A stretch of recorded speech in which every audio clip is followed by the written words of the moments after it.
प्रभु जीशु ख्रीष्टंकर महिमायुक्त नाम आपण मान प्रत्येक को आज उपासना मध्य को मु स्वागत करे। प्रभु आम मान प्रत्येक को आशीर्वाद करी पुनर्बार यही सुजोग दे अच्छी जेपरी आम मैंने वाक्य ध्यान करवा ताहांकर प्रशंसा करने को पारिबा एवं ताहांक निकट में आपना निवेदन मध्य आनिबा को पारिबा। प्रार्थना करवा। पवित्र स्वर्गीय पिता परमेश्वर आम मानकर राजा मानकर राजा प्रभु मानकर प्रभु सैन्याधिपति सदाप्रभु परमेश्वर प्रभु आम माने तुम्हार महान आमर धन्यवाद गुणानुवाद करुअछु जेहेतु तुम्हें प्रशंसा भाजन परमेश्वर अट। प्रेममय पिता यही समय आम मैंने धन्यवाद दो जे तुम्हें आम मानकर अयोग्यता अधार्मिकता को गणना न करी जीवित मान मध्य बंची रही स्थान एवं अधिकार दे तुम्हारी अनुग्रह आज रही विशेष समय तुम्हारी अनुग्रह सिंहासन समीपवर्ती होगापाई एवं यही उपासना करने निमंते सुजोग देछ। दयाकर आम मान प्रत्येक को पवित्र आत्मा कर्तृक परिचालित कर आम मान शरीर मन अंतकरण को तुम्हें अधिकार कर मनर उद्विग्नता दूर करी एकाग्रता दियो जेपरी आम मैंने तुम्हार स्वर्गीय इच्छा एवं योजना को यही सेवा कार्यर प्रतिटी अंशरे हृदयंगम करने को पारू। आम मान प्रार्थना प्रशंसा वाक्य पाठ एवं वाक्य दान प्रत्येक विषय जेपरी तुम्ह निकट में सुगंधि धूप स्वरूप गृहीत होगा पारे से ही आशीष दियो बोली निवेदन करी समर्पित हृदय प्रार्थना केवल त्राणकर्ता प्रभु जीशु ख्रीष्टंक बहुमूल्य नाम मागिलु आमीन।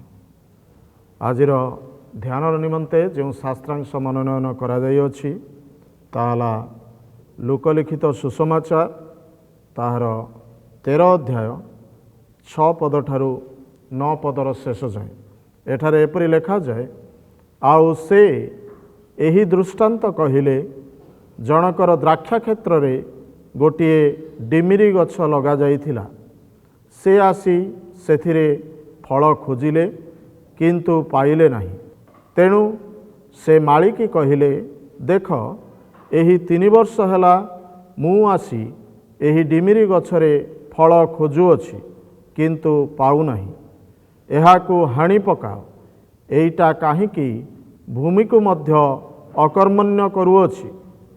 मात्र से तांको उत्तर देला प्रभो एहाकु एही वर्षटी मध्य छाड़ी दियंतु मु इति मध्यरे एहार चारिपाख खोली खत देवी आउ परे फल हुए तो भल नहिले ताहाकु हाणी पकाइबे। प्रभु पठित पवित्र शास्त्रांश उपरे तथा श्रवण रे आम मान प्रत्येक को आशीर्वाद करंतु आमीन। यही समय अनुरोध करे मंडलीर प्रशंसा गीति दल से माने गोटे प्रशंसा गीत प्रभु उद्देश्य रे गायन करेंगे।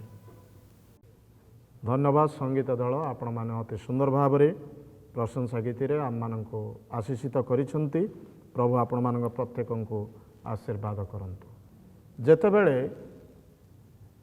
गोटे शिशु जन्म हुए आओ जन्म हेबार किछि मास पर्यंत से प्रथमे आंठेबा आरंभ करे तापरे गुरुंडीबा आरंभ करे तापरे ठिया हेबा आरंभ करे तापरे चालिबा मध्य आरंभ करे आ सेही समय आमे माने शिशुर से सकल कार्यकलाप को देखी धन्यवाद दे थाउ प्रभु को एवं आम माने मध्य आनंदित होई थाउ।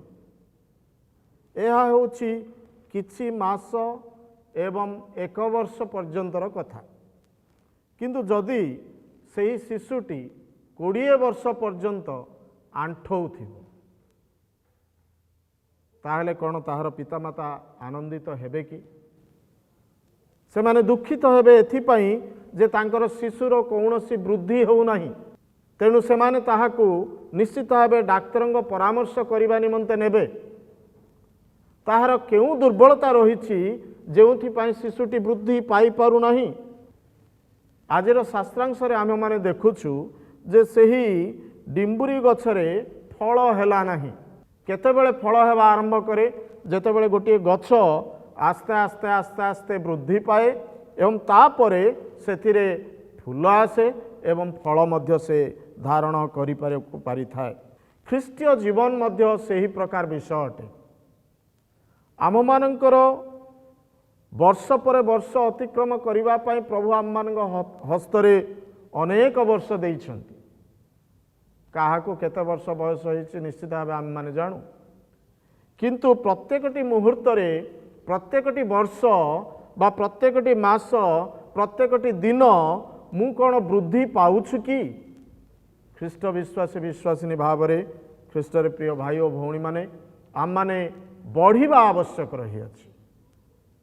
ଯଦି ଆମେମାନେ ନ ବଢ଼ି ସେହି ଶିଶୁତୁଲ୍ୟ 20 ବର୍ଷ ପର୍ଯ୍ୟନ୍ତ ଆଣ୍ଠଉଥିବା ଆତ୍ମିକ ଜୀବନରେ, ତାହେଲେ ସେଥିର କୌଣସି ଅର୍ଥ ନାହିଁ, ସେଥିରେ ପରମେଶ୍ୱର ସନ୍ତୁଷ୍ଟ ହୁଅନ୍ତି ନାହିଁ। ତେଣୁ ଆମମାନେ କେତେ ଗୁଡ଼ିଏ ବିଷୟରେ ବର୍ଦ୍ଧିଷ୍ଣୁ ହେବା ଆବଶ୍ୟକ ରହିଅଛି। ଅଳ୍ପ କିଛି ବିଷୟ ଆମମାନେ ଆଜି ଚିନ୍ତା କରିବା, କେଉଁ ବିଷୟ ଗୁଡ଼ିକରେ ଆମେମାନେ ବଢ଼ିବା ପରମେଶ୍ୱରଙ୍କର ତାହା ଇଚ୍ଛା ଅଟେ। ଦ୍ୱିତୀୟ ପିତର 3 ପର୍ବ 18 ପଦରେ ଲେଖାଯାଏ, କାରଣ ଆମମାନଙ୍କ ପ୍ରଭୁ ଓ ତ୍ରାଣକର୍ତ୍ତା ଯୀଶୁଖ୍ରୀଷ୍ଟଙ୍କ ଅନୁଗ୍ରହ ଓ ଜ୍ଞାନରେ ବୃଦ୍ଧି ପାଅ। ପରମେଶ୍ୱର ଚାହାନ୍ତି ଯେପରିକି ଆମେମାନେ ଅନୁଗ୍ରହରେ ବୃଦ୍ଧି ପାଉ। ପ୍ରଭୁ ଆମମାନଙ୍କୁ ଅନୁଗ୍ରହ ଦେଇଛନ୍ତି, ସେହି ଅନୁଗ୍ରହର ଉପଯୁକ୍ତ ବ୍ୟବହାର କରିବା ଆବଶ୍ୟକ ରହିଅଛି। ଯେତେବେଳେ ପ୍ରଭୁ ଆମମାନଙ୍କୁ ଅନୁଗ୍ରହ ଦେଇଛନ୍ତି, ଆମେମାନେ ମଧ୍ୟ ଅନ୍ୟମାନଙ୍କ ପ୍ରତି ସେ ଅନୁଗ୍ରହ ପ୍ରଦର୍ଶନ କରିବା ଆବଶ୍ୟକ ରହିଅଛି, ଦୟା ଦେଖାଇବା ଆବଶ୍ୟକ ରହିଅଛି ଏବଂ ସେମାନଙ୍କୁ କ୍ଷମା ଦେବା ଆବଶ୍ୟକ ରହିଅଛି। କାରଣ ଈଶ୍ୱର ତାହା ଆମମାନଙ୍କ ଜୀବନରେ ଦେଖିବା ପାଇଁ ଚାହାନ୍ତି। ଆଜି ହୁଏତ ଅନେକ ବିଷୟ ରହିଅଛି ଯେଉଁଠାରେ ଆମମାନେ ଦୟାଶୀଳ ନୋହୁଁ, ଯେଉଁଠାରେ ଆମମାନଙ୍କର ଅନୁଗ୍ରହରେ ଆମମାନେ ବର୍ଦ୍ଧିଷ୍ଣୁ ହୋଇପାରୁନାହୁଁ। ଈଶ୍ୱର ଯେ ମୋତେ ଅନୁଗ୍ରହ କରି ସମୟ ଦେଇଛନ୍ତି ଏବଂ ସେହି ସମୟର ସଦୁପଯୋଗ କରୁନାହିଁ, ଏହି ସମସ୍ତ ବିଷୟ ପରମେଶ୍ୱର ଦେଖନ୍ତି ଏବଂ ଜାଣନ୍ତି ଯେ ଆମେମାନେ ଅନୁଗ୍ରହରେ ବର୍ଦ୍ଧିଷ୍ଣୁ ହୋଇପାରିନାହୁଁ। ଦ୍ୱିତୀୟ ବିଷୟ ହେଉଛି ଆମମାନେ ଈଶ୍ୱରଙ୍କ ଉପରେ ଭରସା ରଖିବାରେ ବର୍ଦ୍ଧିଷ୍ଣୁ ହେବା ଆବଶ୍ୟକ ରହିଅଛି। ବିଶ୍ୱାସ ସମସ୍ତଙ୍କର ରହିଅଛି। ବାକ୍ୟରେ କୁହାଗଲା, ସୋରିଷ ଦାନା ପରି ଯଦି ତୁମର ବିଶ୍ୱାସ ଅଛି, ତାହେଲେ ପର୍ବତକୁ ଯାଇ ସମୁଦ୍ରରେ ପଡ଼େ ବୋଲି କହିଲେ ପଡ଼େ। ସେହି ବିଶ୍ୱାସ ସୋରିଷ ଦାନା ପରି ଅର୍ଥ ଛୋଟ ସାଇଜ୍ କୁହା ହେଉନାହିଁ। ସୋରିଷ ଦାନା ଅତି ଶକ୍ତ ଅଟେ, କ୍ଷୁଦ୍ର ହେଲେ ମଧ୍ୟ ତାହା ଅତି ଶକ୍ତ ଅଟେ। ସେହି ବିଷୟ କୁହାଯାଏ। ଆମମାନଙ୍କର ବିଶ୍ୱାସ ଛୋଟ ହୋଇପାରେ, କିନ୍ତୁ ସେହି ଛୋଟ ବିଶ୍ୱାସ ଦୃଢ଼ ହେବା ଆବଶ୍ୟକ ରହିଅଛି। ଈଶ୍ୱରଙ୍କ ଉପରେ ଆମମାନେ ଭରସା ରଖିବା ଆବଶ୍ୟକ ରହିଅଛି। ଆମମାନଙ୍କର ନିଜର ସାମର୍ଥ୍ୟତା ଉପରେ ନୁହେଁ, ନିଜର ଜ୍ଞାନ ଉପରେ ନୁହେଁ, ନିଜର ଧନ ମାନ ସମ୍ମାନ ଉପରେ ନୁହେଁ, କିନ୍ତୁ ପରମେଶ୍ୱରଙ୍କ ଉପରେ ନିର୍ଭର ରଖିବା ଆମମାନଙ୍କର ଆବଶ୍ୟକ ରହିଅଛି ଏବଂ ସେହି ନିର୍ଭରଶୀଳତାରେ ଆମମାନେ ବଢ଼ିବା ଆବଶ୍ୟକ ରହିଅଛି। ଦ୍ୱିତୀୟ କରନ୍ଥୀ 1 ପର୍ବ ତାର 9 ପଦରେ କୁହାଯାଏ, ଆମମାନେ ଆପଣା ଆପଣା ଉପରେ ନିର୍ଭର ନ କରି ଯେ ମୃତମାନଙ୍କୁ ପୁନରୁତ୍ଥାନ କରିପାରନ୍ତି, ଜୀବିତ କରିପାରନ୍ତି, ସେହି ପରମେଶ୍ୱର ବା ଯୀଶୁଖ୍ରୀଷ୍ଟଙ୍କ ନିକଟରେ ନିର୍ଭର ରଖିବା ଆବଶ୍ୟକ ରହିଅଛି। ଆମମାନେ ଜଗତରେ ମନୁଷ୍ୟମାନଙ୍କ ସଂସ୍ପର୍ଶରେ ଆସୁଛୁ ଏବଂ ମନୁଷ୍ୟମାନଙ୍କ ଉପରେ ଆମମାନଙ୍କର ନିର୍ଭରଶୀଳତା ବହୁତ ମାତ୍ରାରେ ବଢ଼ିଯାଏ। ଯଦି କୌଣସି ସମସ୍ୟା ହୁଏ, ତାହେଲେ ଏହି ସମସ୍ୟା ପାଇଁ ଏ ଲୋକଟାକୁ ଫୋନ୍ କଲେ ହୁଅନ୍ତା, ସେହି ସମସ୍ୟା ପାଇଁ ସେ ଲୋକଟାକୁ ଫୋନ୍ କଲେ ହୁଅନ୍ତା। ଆମମାନଙ୍କ ପ୍ରଥମେ ମନୁଷ୍ୟ ଉପରେ ନିର୍ଭରଶୀଳତା ଆସିଯାଏ। ପରମେଶ୍ୱରଙ୍କ ଉପରେ ଆମମାନେ ନିର୍ଭରଶୀଳତାରେ ବଢ଼ିବା ଆବଶ୍ୟକ ରହିଅଛି। ସେଥିପାଇଁ ବାଇବଲର ଗୋଟେ ମଧ୍ୟପଦ ରହିଛି, ଯାହାକୁ କି ଆମମାନେ କହିପାରିବା ତରାଜୁର ମଝି କଣ୍ଟା। ଆଉ ତାହାକୁ ଗୀତ ସଂହିତା 118 ଗୀତ 8 ପଦରେ କୁହାଗଲା, ମନୁଷ୍ୟ ଉପରେ ନିର୍ଭର ରଖିବା ଅପେକ୍ଷା ପରମେଶ୍ୱରଙ୍କର ଶରଣାଗତ ହେବା ଉତ୍ତମ ଅଟେ। ଆମମାନେ ମନୁଷ୍ୟ ଉପରେ ନିର୍ଭରଶୀଳତା କମେଇବା ଆବଶ୍ୟକ ରହିଅଛି, ପରମେଶ୍ୱରଙ୍କ ଉପରେ ନିର୍ଭରଶୀଳତା ବଢ଼େଇବା ଆବଶ୍ୟକ ରହିଅଛି। ତେବେ ଯାଇ ସେହି ଗୀତ ସଂହିତା 118:8 ଯାହାକି ମଝି କଣ୍ଟା ଅଟେ ଏକ ତରାଜୁର, ତାହା ଆମମାନଙ୍କ ଜୀବନକୁ ସମତୁଲ କରି ରଖିବ। ନତୁବା ଆମମାନଙ୍କର ଗୋଟିଏ ପାହଲା ଅତ୍ୟଧିକ ଭାରି ହୋଇଯାଇଥିବ। ଜାଗତିକ ନିର୍ଭରଶୀଳତାରେ ଆମମାନେ ଭାରି ହୋଇଯାଇଥିବା, ଆଉ ଈଶ୍ୱର ହୁଏତ ଆମ ପାଇଁ ଉଶ୍ୱାସ ହୋଇଯାଇଥିଲେ।